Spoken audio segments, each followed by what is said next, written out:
Casey Concepcion, ayaw nga ba ang ugali ng ina?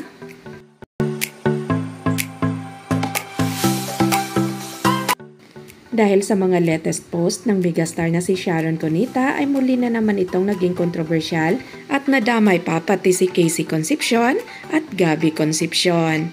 Yes mga ka-showbiz, marami ang nagsasabi ngayon na dapat sinarili na lang di umano ng megastar kung ano man ang mga problema nito. Marami ang nagsasabi na kaplastikan lang di umano ang pinapakita ni Sharon sa kanyang panganay for the sake lang sa kanilang concert na kumita. Marami ang nagsasabi na ang mga luha ni Sharon ay hindi naman di umano totoo nang umiyak ito dahil nakita si Casey Concepcion. Ni hindi naman di umano nito pinapakita na importante ang panganay na anak sa kanya.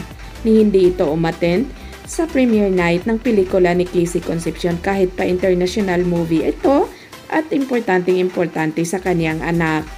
Well mga ka-showbiz to, sino ba naman tayo para husgahan ang isang Sharon Cunita?